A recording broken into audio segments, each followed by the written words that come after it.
From Columbia Town Center, United States of America, this is Online News Bulletin for the 11th of February, 2014. I'm Jacob Music. In the United States of America, a majority of American citizens support normalizing relations with Cuba.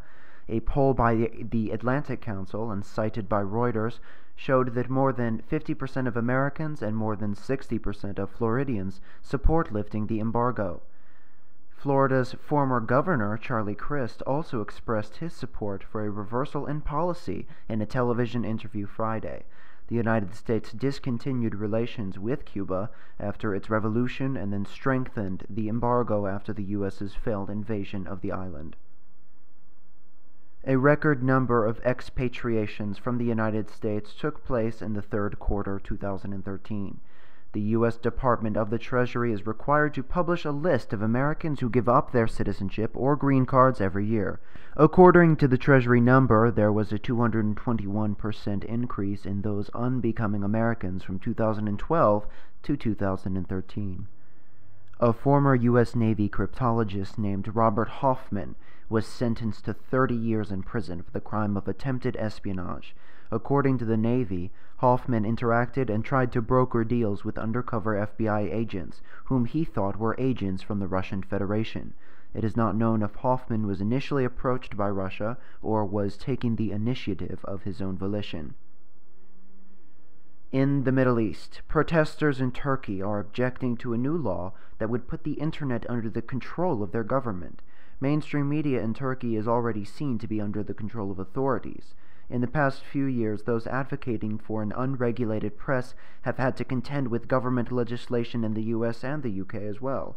If we lose the internet, nobody in the world would even be hearing about this protest, one Turkish protester told Vice. 21 Iraqi Islamists were killed today when their own bomb exploded. The bomb was detonated when the group's teacher accidentally set off the explosion. The New York Times described it as essentially a classroom for terrorists. However, no student survived, nor did the teacher. In Europe today, the head of the Afghan war veterans is to ask the Russian president to reconsider what he calls a negative political assessment of the Soviet Union's military intervention in Afghanistan.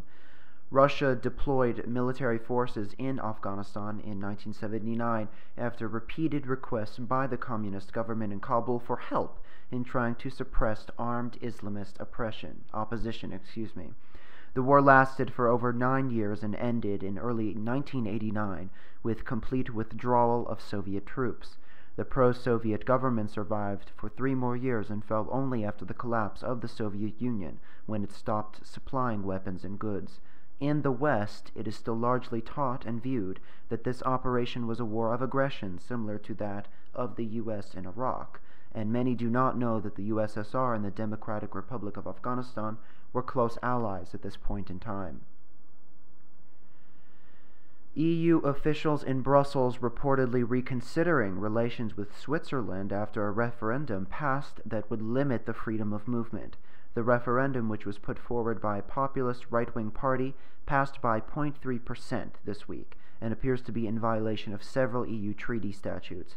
Historically, freedom of movement and lax immigration have characterized the EU member states' relations with one another.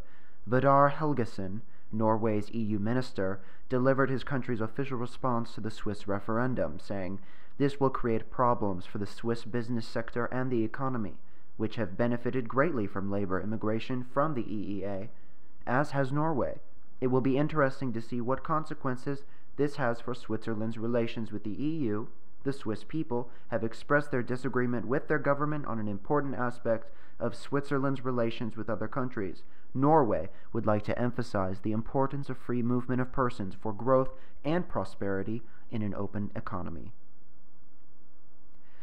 Death threats have been reported against the Copenhagen Zoo and its staff after their slaying of a healthy giraffe became public.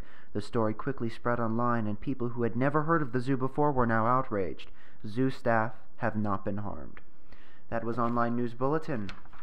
Peace and blessings.